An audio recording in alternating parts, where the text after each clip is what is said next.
सबको जय मसीह की। प्रभु यीशु मसीह के सामर्थ्य नाम में मैं आप सभी लोगों को इस चैनल में स्वागत करता हूं। आप सबका स्वागत है। आज भी हम प्रभु का एक वचन को ध्यान करने जा रहे हैं। वचन को सुनने के लिए आए हुए सभी को मैं धन्यवाद देता हूं। तो चलिए हम प्रभु के वचन को ध्यान करेंगे। आज हम रूत की किताब से कुछ वचनों को हम लोग ध्यान करेंगे। उसका पहला अध्याय का 1 से 5 वचन तक। जिन दिनों में न्यायी लोग न्याय करते थे, उन दिनों में देश में अकाल पड़ा। तब यहूदा के बैतलहम का एक पुरुष अपनी स्त्री और दोनों पुत्रों को संग लेकर मोआब के देश में परदेशी होकर रहने के लिए चला। उस पुरुष का नाम एलीमेलेक और उसकी पत्नी का नाम नओमी और उसके 2 बेटों के नाम महलोन और किलियोन थे। ये एप्राती थे, अर्थात यहूदा के बैतलहम के रहने वाले थे। वे मोआब के देश में आकर वहां रहे। और नओमी का पति एलीमेलेक मर गया और नओमी और उसके दोनों पुत्र रह गए। और उन्होंने एक मोआबिन स्त्री से विवाह कर लिया। एक का नाम ओरपा और दूसरी का नाम रूत था। फिर वे वहां कोई 10 वर्ष रहे। जब महलोन और किलियोन दोनों मर गए, तब नओमी अपने दोनों पुत्रों और पति से रहित हो गई। हालेलुया। मेरे प्यारों, यहाँ पर सीखने के लिए बहुत सारी बातें हमारे लिए है। हम कुछ बातों को आज हम सीखेंगे। नओमी का परिवार, एलीमेलेक का परिवार बैतलहम में रहा करते थे। ये बैतलहम के रहने वाले थे। और ये बैतलहम इज़राइल देश में है। और इज़राइल देश परमेश्वर का दिया हुआ देश है। मेरे प्यारों, ये परमेश्वर की उपस्थिति इस देश में है। और बैतलहम में, इस्राएल में परमेश्वर की उपस्थिति थी। परमेश्वर इन लोगों का रखवाली करते थे, इनकी सहायता करते थे।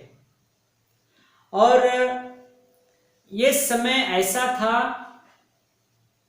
न्यायियों 21 का 25 वचन में लिखा है, उन दिनों में इस्राएलियों का कोई राजा न था। जिसको जो ठीक जान पड़ता था वही वह करता था। वहां पर कोई राजा नहीं था, इसलिए लोगों को जो मन करे वो करते थे, जैसा उनको अच्छा लगे वैसा करते थे। इसीलिए एलीमेलेक अपनी पत्नी बच्चों को लेकर मोआब देश को चला गया। और उनको रोकने वाला कोई नहीं था, क्योंकि वहां पर कोई राजा नहीं था। इसलिए लोग जैसे उनको अच्छा लगे वैसे करते थे।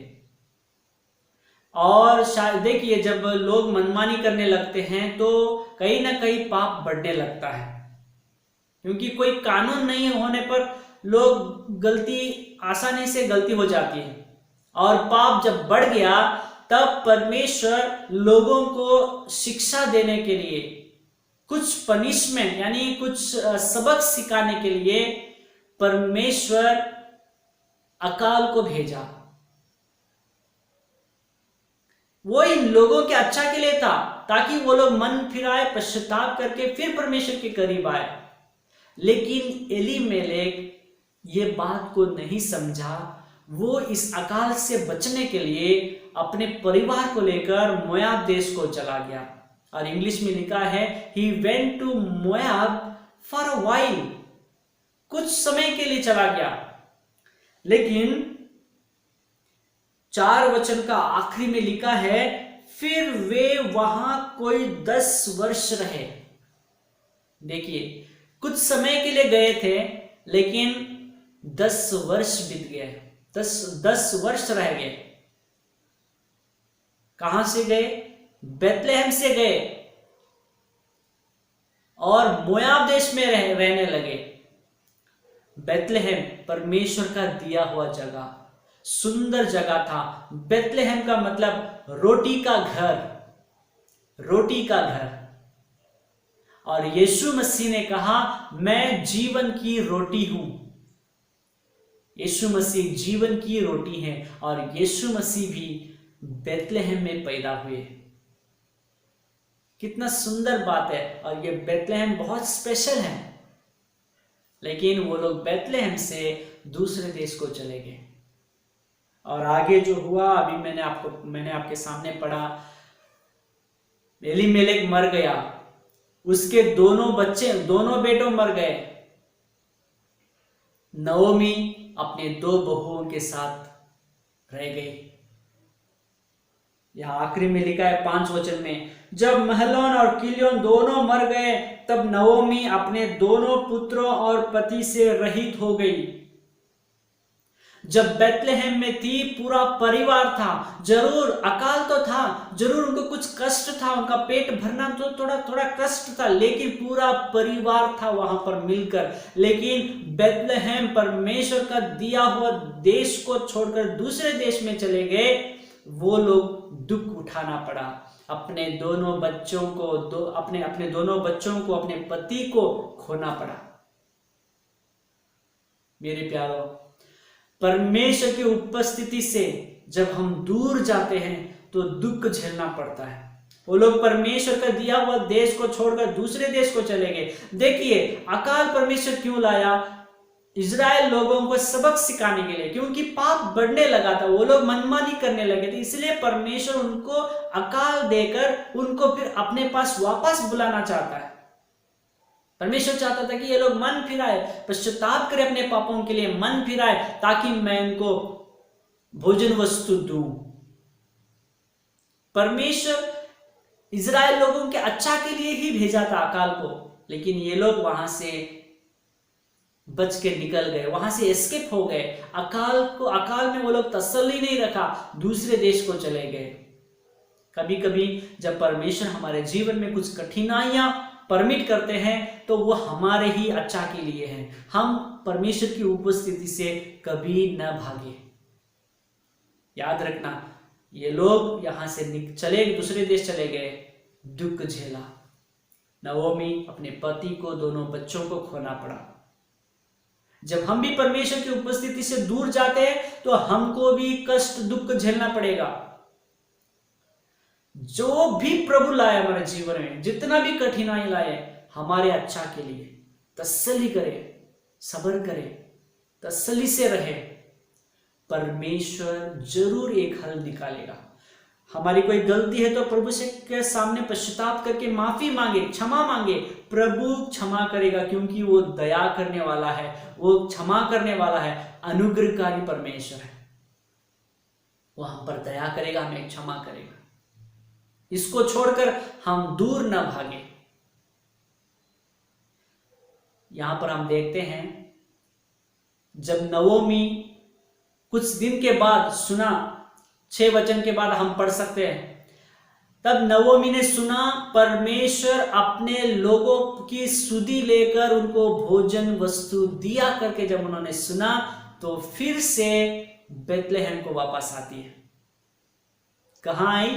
बेथलेहम को वापस आती है, परमेश्वर का दिया हुआ देश में लौट के आती है। तब परमेश्वर ने उसको फिर से आशीष करता है, और वो जो औलाद को खो दिया था, परमेश्वर रूत के द्वारा उसको फिर संतान देता है।